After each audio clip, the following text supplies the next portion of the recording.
Hi అండి, welcome to Rani home made recipe 2325 అండి. Today మన ఛానల్లో మటన్ కీమా ఇదిగోండి. నేను కుక్కర్లో చేస్తున్నాను అండి, అది కూడా సింపుల్ మెథడ్లో చేస్తాను. మటన్ కీమా అంటే చాలామంది చాలా వెరైటీస్ చేస్తారు, నేను కూడా చేస్తాను. కానీ ఈరోజు ఏం లేదండి, కర్రీ లెక్క సింపుల్గా చేస్తున్నాను. ఒకసారి ఇలా కూడా ట్రై చేయండి, సింపుల్గా ఉంటుంది, టేస్ట్ కూడా చాలా బాగుంటుంది.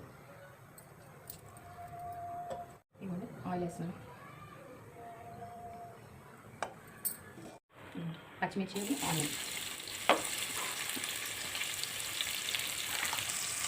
ఆనియన్ మగ్గడం కోసం పసుపు, కొంచెం ఒక పించ్ ఆఫ్ సాల్ట్ అండి. మళ్ళీ మనం కావాలంటే తర్వాత వేసుకున్నాం. ఇది జస్ట్ ఉల్లిపాయలు మగ్గడం కోసం అండి. ఉల్లిపాయ సగం మగ్గింది, మొత్తం ఇంకా మగ్గలేదు. ఈ టైంలో మనం అల్లం వెల్లిపాయ పేస్ట్ వేసుకున్నామండి.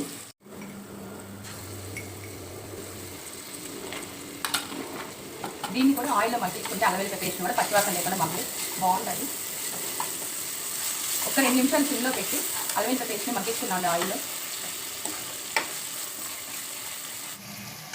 ఇదిగోండి, అల్లం వెల్లిపాయ పేస్ట్ మగ్గిపోయింది, ఉల్లిపాయ కూడా మగ్గిపోయింది.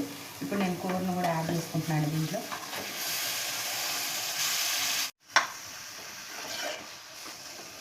ఆయిల్, ఆ మసాలా మొత్తం కూర పట్టేలాగా కూర మొత్తం ఒకసారి మనం కలుపుతున్నాము. ఇప్పుడు కొంచెం సాల్ట్ వేసినండి, కూరలో ఉన్న వాటర్ మొత్తం బయటికి రావడం కోసం. బయటకు వచ్చి కూర మొత్తం పచ్చివాసన లేకుండా మగ్గిపోవాలండి. ఫస్ట్ ఈ వాటర్ అంతా బయటికి రావాలి. దానికోసం నేను మూత పెడతాను, కానీ విజిల్ ఇప్పుడే పెట్టినండి నేను. ఇలా పెట్టాను మూతని. ఇది ఒకసారి మూత తీసి చూసుకుని, అదిగోండి కీమాలో వాటర్ మొత్తం బయటకు వచ్చిందండి. ఇంకా కూడా రావాలి, మొత్తం వాటర్ అంతా పోయే వరకు, ఆయిల్ బయటకు వచ్చే వరకు దీన్ని తీయాలండి. ఇందులో ఉన్న వాటర్ మొత్తం పోయి ఆయిల్ బయటకు వస్తేనే అందులో ఉన్న పచ్చివాసన మొత్తం పోయినట్టు. మళ్ళీ నేను మూత పెడతానండి. ఇదిగోండి ఇట్లా మామూలుగా విజిల్ అయితే పెట్టినప్పుడే. ఇదిగోండి కూరలో ఉన్న ఆయిల్ ఇదిగోండి బయటకు వస్తుంది. ఇదిగోండి ఆయిల్, వాటర్ మొత్తం పోయింది, ఇదిగోండి ఆయిల్ బయటకు వచ్చింది.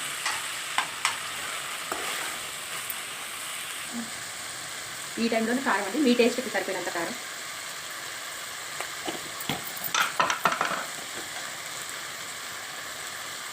ఉప్పు అండి, ఇందాక నేను కొంచెం వేసాను కాబట్టి నేను ఉప్పు అడ్జస్ట్ చేసుకోవడానికి కొంచెం వేసుకుంటున్నాను. మొత్తం కలుపుకొని ఇప్పుడు నేను టమాటా యాడ్ చేస్తానండి.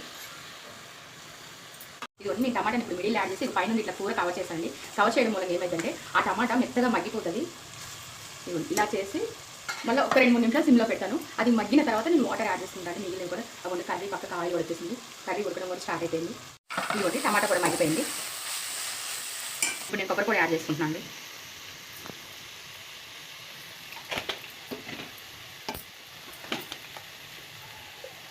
వేయించిన ధనియాల పొడి,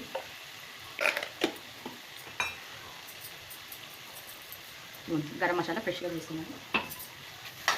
పొడిని వేసి మళ్ళీ ఒకసారి కలుపుదాము. దగ్గరికి గట్టిగా తింటాము రైస్లోకి అనుకున్న వాళ్ళు ఇలా ఆఫ్ చేసుకున్నా సరిపోతుంది. ఒక 5 నిమిషాలు పొయ్యి మీద పెట్టుకొని కొంచెం వాటర్లో వేసుకుంటాము రైస్లో కలిసేలాగా అనుకున్న వాళ్ళు కొన్ని వాటర్ వేసుకొని 2-3 విజిల్స్ పెట్టుకుంటే బాగుంటుందండి. నేను రైస్లో కాబట్టి విజిల్స్ పెడతానండి. నాకు ఎంత వాటర్ కావాలో నేను అంత వాటర్ని యాడ్ చేసుకున్నాను. ఇప్పుడు నేను విజిల్స్ పెట్టుకున్నాను. ఒక 3 విజిల్స్ వస్తే చాలండి. వాటర్ ఇష్టం లేదండి. విజిల్ తీద్దాం, చూద్దాం. కూర అయిపోయింది, ఇదిగోండి కర్రీ రెడీ అయిపోయింది. మళ్ళీ ఒక్కసారి ఆన్ చేసుకొని పైనండి ఒక్క 2 నిమిషాలు దగ్గరికి ఉంచుకుంటానండి. ఉంచుకున్నాక ఆఫ్ చేసుకుంటాను. ఇదిగోండి కర్రీ రెడీ అయిపోయింది. ఇదిగోండి మొత్తం దగ్గర కూడా అయిపోయింది.